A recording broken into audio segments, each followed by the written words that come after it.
Hello नमस्ते, most welcome सभी का। उम्मीद है सब लोग बिल्कुल बढ़िया होंगे। तो स्टार्ट करते हैं आज के सेशन। और इस वाले सेशन में हम अपने लोकल सेल्फ गवर्नमेंट को यानी कि स्थानीय शासन को देखते हैं और यहां से एग्जाम में क्वेश्चन देखने को मिलेगा, तो इसको पहले ही निपटा लेते हैं। देखो ये क्या होती है लोकल सेल्फ गवर्नमेंट। ये आपको दो एरिया में देखने को मिल जाएगी, एक तो गांव में देखने को मिल जाएगी और एक आपको शहर में देखने को मिल जाएगी। अब इसको देखते हैं इसकी परिभाषा क्या है। एक तरीके से देखो, जैसे इसमें बोला गया है कि जिसके अंतर्गत देश के ग्राम, कस्बे, नगर अपनी स्थानीय आवश्यकताओं और विकास कार्यों का संचालन स्वयं निर्वाचित प्रतिनिधियों के माध्यम से करते हैं। ओके, उसको हम क्या कहते हैं? उसको स्थानीय शासन बोलते हैं। यानी कि गांव के लोग गांव में ही अपने कुछ प्रतिनिधि चुनते हैं और उनसे अपना कार्य करवाने की सोचते हैं। और ऐसे ही शहर के अंदर भी होता है। शहर में दो टाइप आ जाते हैं, एक छोटे शहर और एक बड़े शहर। तो इन दोनों को भी अच्छे से देखेंगे। पहले ये देखो कि यहां पर बोला क्या गया है। अच्छा, इसका मुख्य उद्देश्य जनता को प्रशासन में भागीदार बनाना और लोकतंत्र को जमीनी स्तर तक मजबूत करना। ठीक है, अब देखो मैं आपको बताऊं, जैसे आपको भाई ग्राम पंचायत की हम जब बात करते हैं तो ये जो ग्राम पंचायत है इसका चुनाव के लिए कम से कम आपके पास 21 उम्र होनी चाहिए। ये किससे चुनी जाती है? ये ग्राम सभा के मेंबरों से ही चुनी जाती है। आप बोलोगे सर ये ग्राम सभा क्या है?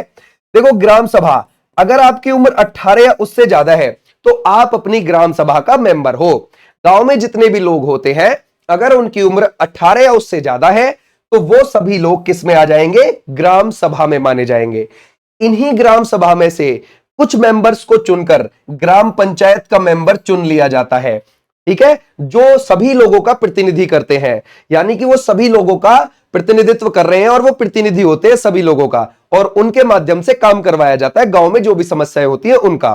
ठीक है, अब ऐसे ही जब आप शहर में जाओगे, शहर में आपको दो तरीके के निकाय देखने को मिलेंगे। एक आपको नगर निगम देखने को मिलेंगे और एक, ध्यान रखोगे, एक तो हो गए नगर निगम, एक होती है नगर पालिका। अब ये जो नगर पालिका है ये छोटे शहर और कस्बे में आपको देखने को मिलेगी। किसमें? छोटे शहर और कस्बे में आपको देखने को मिलती है। ओके, और जो नगर निगम है ये आपको बड़े शहरों में देखने को मिलेगा। अच्छा ठीक है, हमने माना। तो ये जो नगर पालिका है लगभग 20,000 से लेकर 5 लाख तक की आबादी के छोटे शहर और कस्बों में ये आपको देखने को मिल जाएंगे नगर पालिका। और जो नगर निगम है ये आपको 5 लाख प्लस आबादी वाले शहरों में देखने को मिलेगा। ठीक है भाई, ये बात हमारी डन हो गई। अब एक बात बताओ, पावर इसकी ज्यादा होगी या इसकी ज्यादा होगी? नगर निगम की होगी। वहां पर मेयर के चुनाव होते हैं, ये याद रखोगे। ठीक है भाई, मेयर की पावर ज्यादा होती है ना, जिसको हम हिंदी में महापौर कह देते हैं। ये आप लिख सकते हो, क्या बोल देते हैं? महापौर। ठीक है, महापौर के चुनाव होते हैं वहां पर मेयर के।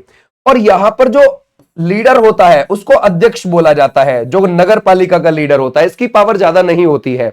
ओके, उसके मुकाबले इसकी पावर थोड़ी कम होती है।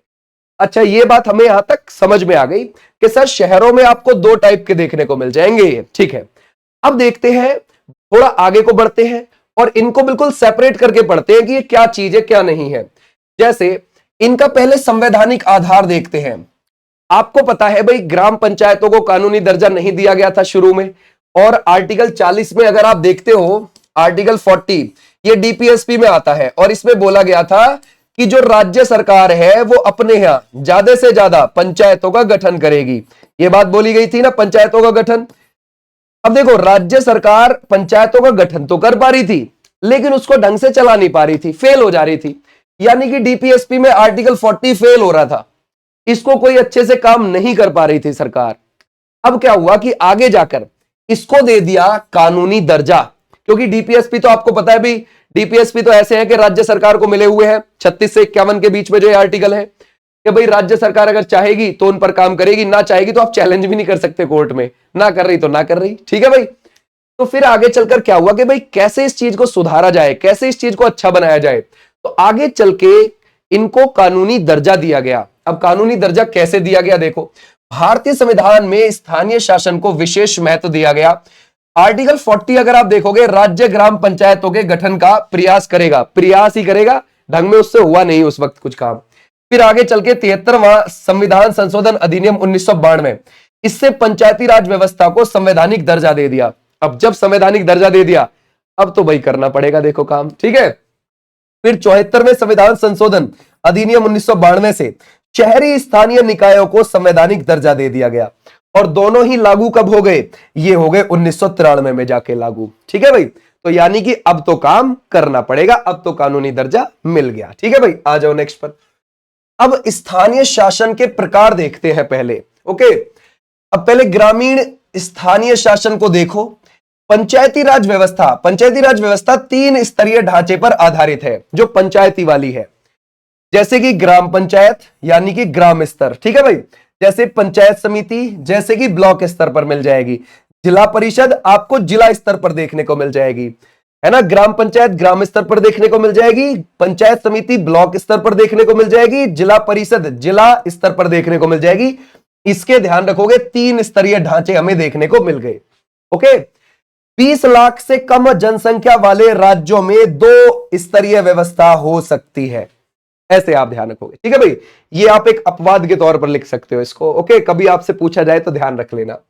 अच्छा, अब ग्राम सभा ग्राम पंचायत का सबसे महत्वपूर्ण अंग है, मैंने शुरू में ही आपको बताया था। ओके, ध्यान रखोगे। ग्राम सभा, अगर आपकी उम्र 18 या उससे ज्यादा है तो आप ग्राम सभा का मेंबर हो अपने गांव में, ये ध्यान रखना। उन्हीं ग्राम सभा के कुछ लोगों को चुनकर ग्राम पंचायत बना ली जाती है। ठीक है भाई, 18 वर्ष से अधिक आयु के सभी मतदाता इसके सदस्य हैं ग्राम सभा के। पंचायतों के कार्यों पर नियंत्रण और निगरानी रखती है ये। सही बात है, अगर आपकी उम्र 18 या उससे ज्यादा है तो आप ये पूछोगे प्रधान जी से कि प्रधान जी देखो इतना पैसा आया था कहां लगा, आपको पूछना चाहिए। ठीक है, देखो एक मैं तुमको अच्छी बात बताता हूं, यहां तक आपकी जो ग्राम पंचायतें हैं, जो ये स्थानीय शासन बनाया गया है, ये कोई एवं नहीं है, इसका बहुत महत्व है।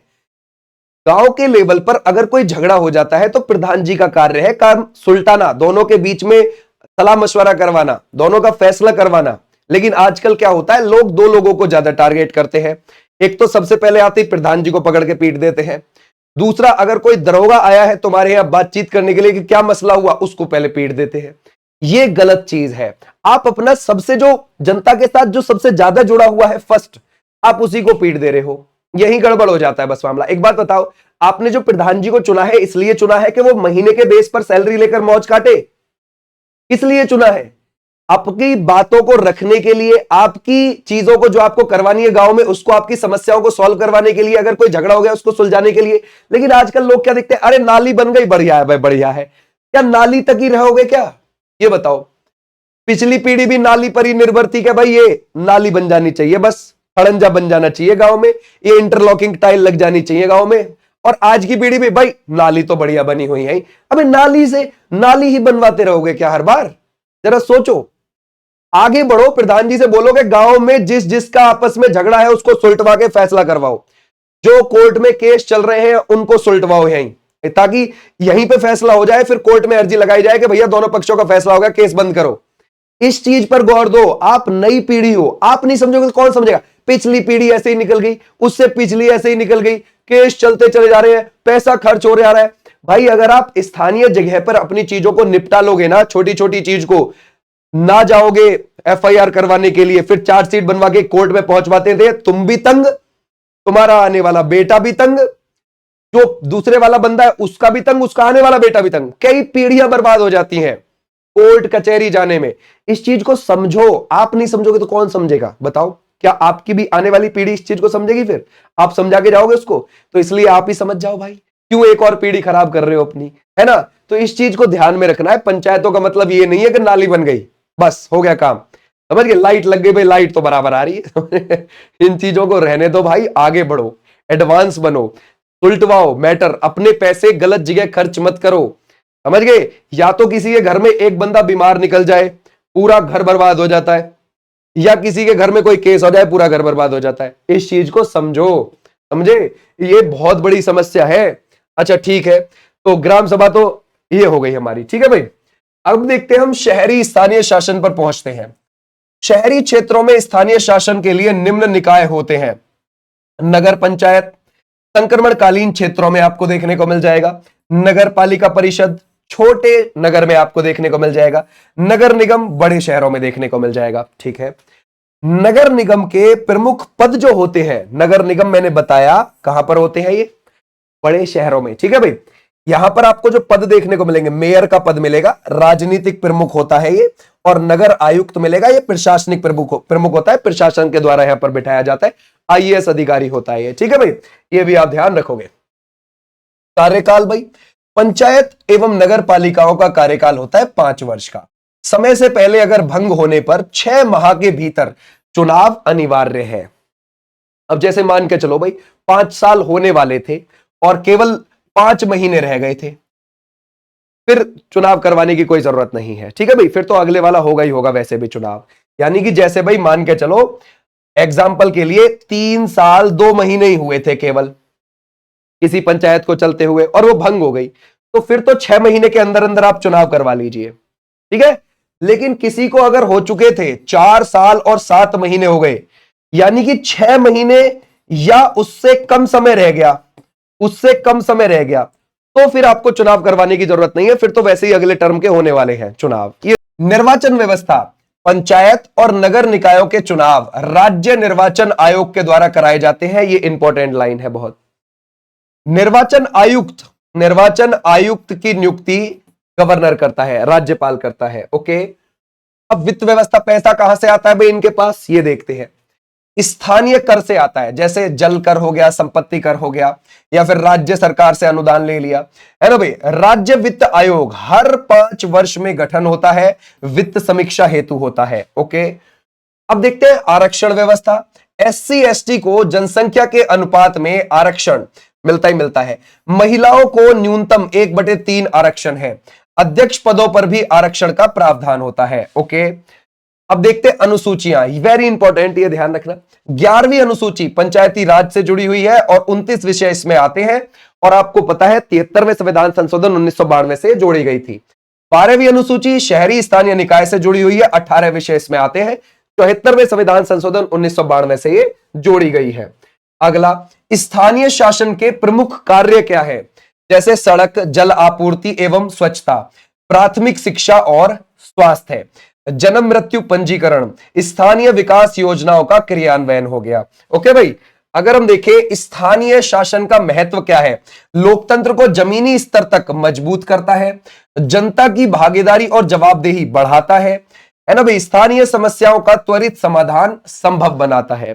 यह था तुम्हारा स्थानीय शासन। बहुत इंपॉर्टेंट टॉपिक था ये, हमारे एग्जाम में पूछा जाता है, और इसकी पीडीएफ आपको मिल जाएगी ऐप पर। ऐप आप विनेश चौधरी के नाम से डाउनलोड कर लेंगे और बिंदास वहां से इस पीडीएफ को डाउनलोड कर सकते हैं, और वहां पर फ्री क्लासेस चल रही है, थ्योरेटिकल वाइज आप वहां पढ़ सकते हो। ओके भाई, ये थी तुम्हारी आज की क्लास। अब मैं मिलूंगा आपको अगली क्लास में। यहां पर हमारी डेली यूपीएसआई की क्लास डाली जाती है, और ये जो छोटे छोटे टॉपिक आप कवर कर रहे हो तुमको डायरेक्ट एग्जाम में हेल्प देंगे, क्योंकि पहले आप इतने क्वेश्चंस को कवर कर लो जो आते ही आते हैं, जो दिए हुए हैं करके मेंशन करके उसने सिलेबस में, उनको तो आप कवर कर ही लो कम से कम। थैंक यू सो मच, फिर मिलूंगा मैं आपको, तब तक के लिए टाटा बाय बाय, नमस्ते, अगली क्लास में।